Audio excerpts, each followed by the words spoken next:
সেটা হচ্ছে বাংলাদেশের ক্রিকেটের ভবিষ্যৎ নিয়ে অনেক আলোচনা চলছে, মানে ডোমেস্টিক ক্রিকেটের খেলাগুলো শেষ পর্যন্ত হবে কিনা, বাংলাদেশে ইন্টারন্যাশনাল যে ফিক্সচার রয়েছে, সামনে টুর্নামেন্ট রয়েছে, বিশ্বকাপ রয়েছে, ইনফ্যাক্ট সেখানটায় বাংলাদেশ দল অংশগ্রহণ করবে কি করবে না, অনেক ধরনের অনিশ্চয়তা। এবং বাংলাদেশের এই মুহূর্তে যদি আপনি হিসাব করার চেষ্টা করেন যে কোন ব্যাপারটা নিশ্চিত পার্সেন্টেজ হিসেবে, তাহলে বাংলাদেশের ডোমেস্টিক ক্রিকেট হবে না, পাল্লাটা ভারী। বাংলাদেশ আন্তর্জাতিক ক্রিকেটে বিশ্বকাপে খেলবে না, পাল্লা ভারী।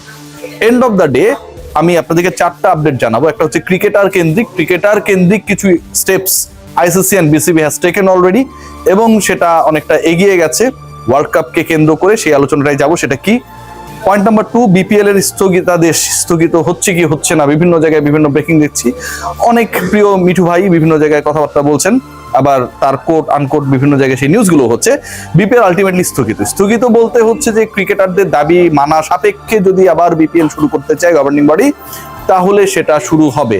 আবার যদি ক্রিকেটারদের দাবি মানা না হয়, according to the discussion we had today, তাহলে এই বিপিএল এর শেষ পর্যন্ত ভবিষ্যৎটা অন্ধকারই বলতে হয়। আলোচনা যে জায়গাটায় গিয়ে শেষ হচ্ছে সেটা হচ্ছে খুবই ইন্টারেস্টিং, যে বাংলাদেশের ঘরোয়া ক্রিকেটের ভবিষ্যৎ একদিকে, ক্রিকেটারদের দাবি ন্যায্যতা সম্মান একদিকে, আরেক দিক থেকে হচ্ছে বাংলাদেশ ক্রিকেট বোর্ডের একগুয়েমি, যে তারা ওই মিস্টার নাজমুলকে সরাবেই না, তাকে রেখে দিতে হবে অথবা তাকে বাদ দিয়ে খেলা চালু করতে হবে। বাংলাদেশ ক্রিকেট বোর্ড এখন পর্যন্ত অপশন নাম্বার 1টাকে চুজ করেছে, যদিও যুব ও ক্রীড়া উপদেষ্টা ডক্টর আসিফ নজরুল সম্পর্কে খুব ভালো একটা কথা বলেন নাই। সুবিবেচকের মতোই তিনি বক্তব্য প্রদান করেছেন, যে আসলে অবিবেচকের মতো কথা বলেছেন নজরুল ইসলাম। কিন্তু এন্ড অফ দ্য ডে এই ডিসিশনটা বাংলাদেশ ক্রিকেট বোর্ডকে নিতে হবে, কিভাবে তার প্রস্থানটা ইনশিওর করা যায়, আদারওয়াইজ ডোমেস্টিক ক্রিকেট হচ্ছে না। বিশ্বকাপ কেন্দ্রিক যে ট্যাগলাইনটা দেখছেন, যে আইসিসি বাংলাদেশে আসছে, মানে ICC they have a good intention, and একই সাথে এটাকে আমরা ইফেক্টিভ ইনিশিয়েটিভ হিসেবে বলতে পারি। They are coming only because তারা চায় বাংলাদেশ যেন বিশ্বকাপে অংশগ্রহণ করে। এই কমিউনিকেশনটা already officially, not officially Bangladesh cricket বোর্ডের সাথে হয়েছে। আসিফ নজরুল অফিসিয়ালি আজকে এই ব্যাপারটা প্রেসে জানিয়েছে। আইসিসির যে প্রতিনিধি দল এখানটায় আসছে, সেই প্রতিনিধি দলে মোটামুটি 3 সদস্যের প্রতিনিধি দলের কথা জানা গেছে। তার মধ্যে 2টা পার্টিকুলার ডিপার্টমেন্টের প্রধানরা এখানটায় আসছেন। একটা হচ্ছে ইন্টিগ্রিটি ইউনিটের প্রধান হিসেবে যারা বা যিনি কাজ করেন কর্মরত, আর একটা হচ্ছে সিকিউরিটি টিমের প্রধান হিসেবে যিনি কাজ করছেন তিনি।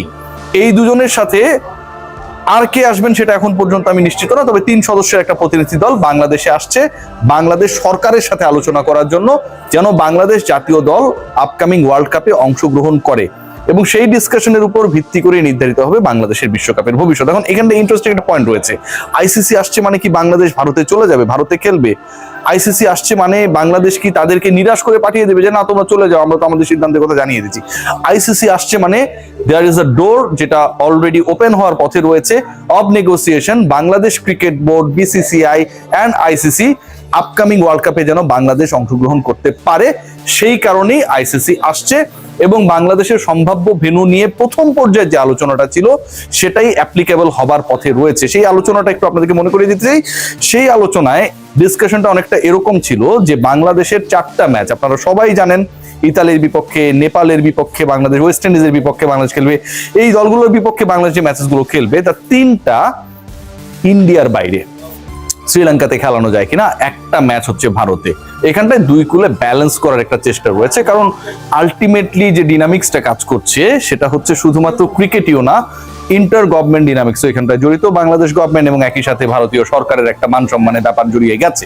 সো ভারতে অন্তত একটা ম্যাচ বাংলাদেশকে খেলিয়ে 3টা ম্যাচ শ্রীলঙ্কায় দেয়া যায় কিনা, that is the ultimate goal of the ICC and their team. They are going to come to Bangladesh to discuss with the ministry. এখন এই জায়গায় বাংলাদেশ আসলে একমত হবে কিনা, আমি যতটুকু মনে করতে পারি, বুঝতেছি, বা ক্রিকেটারদের পার্ট থেকে যে ইনফরমেশন গুলো আসছে, যে they are intend to play the upcoming world cup, তারা বিশ্বকাপ খেলতে চায়, হিসাব সহজ, এবং তারা এটাও চায় বাংলাদেশ ক্রিকেট বোর্ড যেন এই বিশ্বকাপ খেলার পরটাকে এনশিওর করে।